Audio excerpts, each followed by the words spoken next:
welcome to another Silverbird Selection game review, and today I'm looking at a 1986 Silver Range game called Booty. Very well known game for the Commodore 64 and other platforms.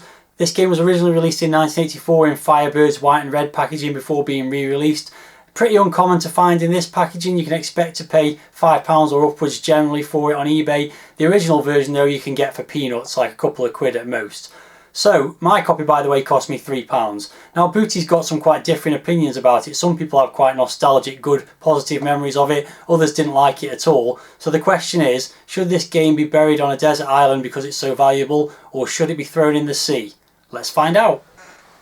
Let's kick the review off as we always do then with a look at the packaging, and pretty nice cover art on this one.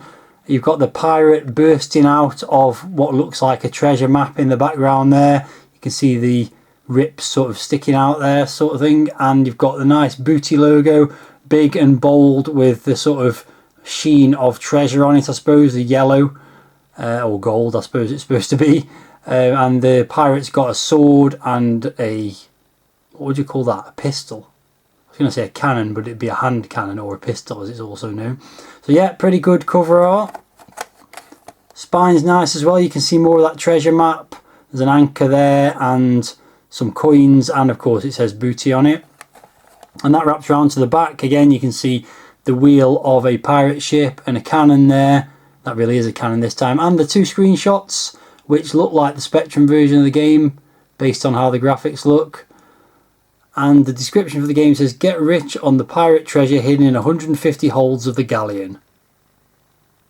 Inside it's the usual familiar stuff, the list of 199 games for the various systems, which were not very plentiful at this point in time. And inside you've got on the right the in-crowd Silver Club thing, and the left hand side you've got the instructions, and it says Booty, copyright Kevin A. Moutin or Moutin. I'm not sure exactly how you pronounce that. And for the game description it says, Jim the cabin boy must make his way below decks to collect various items of booty strewn around the ship. When you've collected all the items from the Black Galleon's 20 holds, you'll be given 45 seconds to locate the bronze key to the next pile of booty. Clearing all booty a second and a third brackets impossible time causes a search for the silver and gold keys, each increasing the game's speed and hazards. So it doesn't actually sound like there's really 150 rooms. It sounds like there's 20 and then it just restarts. It tells you various ways that Jim can die. We'll get onto that when we play the game, no doubt. Loading instructions and the controls there, which are the usual sort of keys or joystick to move around. A couple of other options as well there.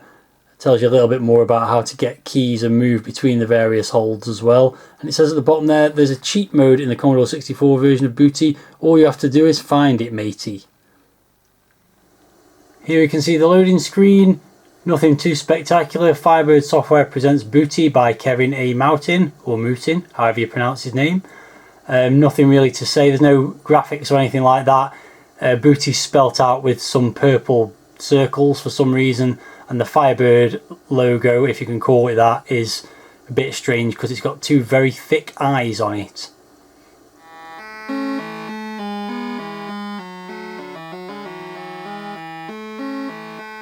Okay, so Booty has loaded and here is the title screen, and it's not particularly impressive. It's just a lot of text, sort of inverted if you like, so black text on a coloured background in little blocks.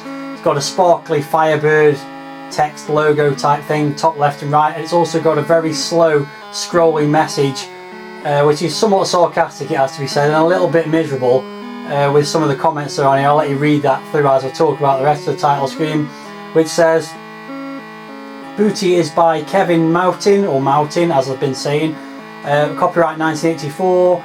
You can play with the joystick connected to control port 2 as it's described there, or you can also use the keyboard. And this is one clever thing about it, is basically any of the top row of keys beginning with Q and ending with P at the other end of the set of keys can be used for up. The A row, the following middle row, can be used for down, and then any alternate keys from Z through to the other end, M I presume it is, allows you to move left and right. So that's quite clever, in as much as you can sort of choose your own keys. I of course will be playing with a joystick, so it's a bit irrelevant. So aside from all that, there's nothing else to note. This scrolling message is way too slow to be bothered to sit through, but it basically the guy Kevin Mountain starts complaining about present day pirates talking about people who are copying games, and some suggestion coming up here that they are actually being entertained at Her Majesty's pleasure, so to speak. So anyway, enough of that. I haven't even mentioned the music actually, which is just awful. It's a really tedious, monotonous, repetitive tune that plays on the title screen and unfortunately plays in game as well. So enough talking about the title screen, which is not very noteworthy anyway. Let's get on with the game. Okay, so here you go. This is screen 1 of Booty, and you play Jim the cabin boy, top left there, in a blue suit with a white collar and a very big head with brown hair. So the idea of the game is to collect the booty, and you do that by just walking over it, but you also have to open a lot of doors, really a lot of doors, to manoeuvre your way around these cabins, or decks I think they probably are at this point. I think each door is supposed to be the entrance to a cabin. So you pick you pick a key up by hovering over it, walking over it and pressing fire, and that will then just open the door when you walk into it, and you collect the booty, as I said, by just walking over it, so you don't have to press a button to collect the booty. So I'll just get through some of this screen before moving on to the other screens, which you do by going through the doors. You can see 3 doors on this stage. So what you can see straight away is that Jim moves very slowly. It's quite hard to get up and down the ladders, and the keys are really annoyingly positioned throughout the level, so you've got to do a lot of traversing up and down. You can see there I've just picked up the green key, and that's put the dark blue one that I picked up earlier back down, back where it started. Now after a while, as you'll have just seen, enemies start to come onto the screen, and contact with them will kill you instantly. The pirates that are coming at the moment, fairly easy to avoid for the most part. The parrots, which are flying overhead, you've also just seen one of them probably. They are, well, again, easy to avoid as long as you're near a ladder. So there's not really any need to complete this screen as a whole, but I'm going to.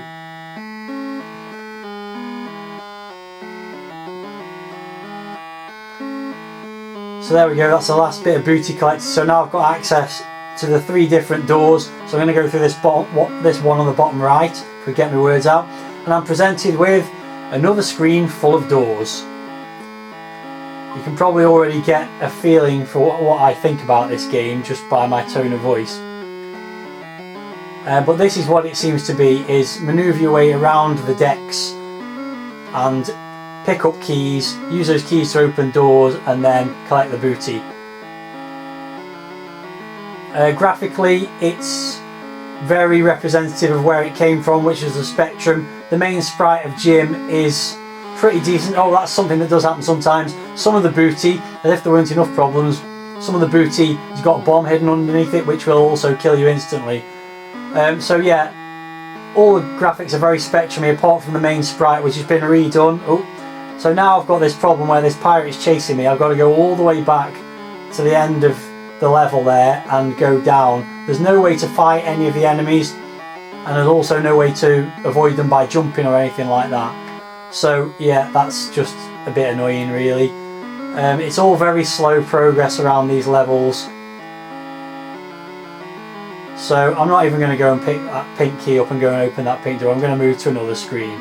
So here we go, here's another screen, and you can see that there's a bit of variety here. There's not just the decks, there is actually some platforms to move on to, but that it was that simple, because to get on a platform you really need to almost walk off it and then allow yourself to be carried up and down.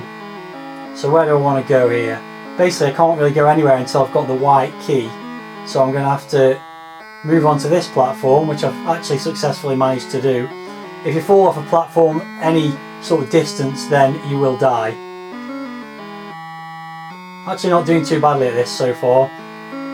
Oh, there we go. I mean, literally, he would have fell, I don't know, a foot there if in his scale, and that's killed me. And yeah, when you die, you get thrown straight back to the very first level. so that's incredibly irritating. The enemies do start to come on quite quickly once you have been respawned. So let's go again. I don't know if this is the same level full of doors as the previous one or a different one. They look almost identical. The arrangement of them is pretty similar. So great, that's another exploding treasure. All the way through it, of course, this horrible music drones on. There are a couple of sound effects. One when you pick the booty up, there's one when the bombs explode, and there's also one when you fall. I think that's pretty much it for the sound effects. You can switch the music off, by the way, by pressing F3, in which point you're pretty much greeted by complete silence. You may hear the sound effect I was just talking about with regards to picking the booty up. There you go, that was it. Not sure if you heard it or not. And this is where the problem comes with the enemies. I can't get out of the way of this bird. It kills me. I can't escape up a ladder. I can't duck. I can't kill it. I can't jump. And I'm back to the start again. Put the music back on because actually, as bad as the music is, it's better than complete silence. Also, why are the pirates only like 2/3 of the size of the cabin boy? I'll tell you why. Terrible graphics, that's why. So I'll go back to the bottom. I've got 1 life left. Nearly got 1,000 points. Let's see what we can do on here.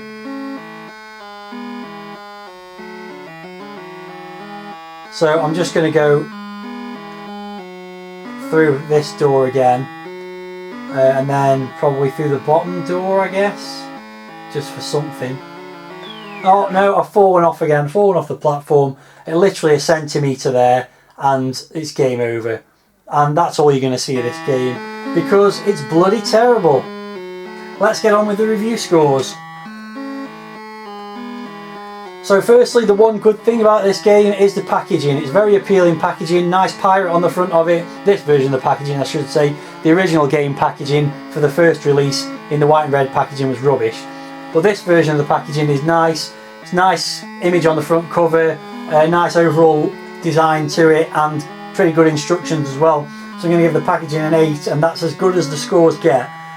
Presentation, pretty dull. I do like that fact that you can basically choose your own keys without having to actually define them. That's quite clever. Otherwise, the title screen's pretty poor. The loading screen was poor as well. So it's 5 out of 10 for the presentation. Graphics, I'm going to give 4 out of 10. They're Spectrum graphics for the most part. The main sprite has been redone, but it's still an ugly looking sprite, and also completely out of scale with pretty much everything else in the game. Moving on to the sound, I've already shared my thoughts about this horrible music, and there's virtually no sound effects either. So the sound's going to get 3 out of 10.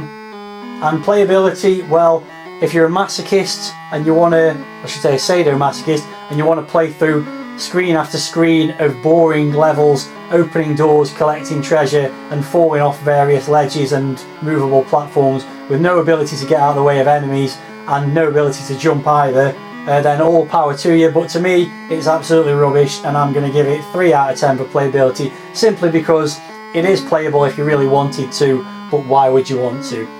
So that gives an overall score of 4.4. Needless to say, don't think this was worth £1.99, and definitely not the £2.50 that the original release cost. And as for my original feeling, or my original question about whether it was valuable treasure that should be buried on a desert island or just be thrown in the sea, I think you can guess, get in the sea. So there you go, that's my thoughts on Booty. If you've got any thoughts about the game, good or bad, then let me know in the video comments, and I'll be back hopefully to review a better game than this very soon.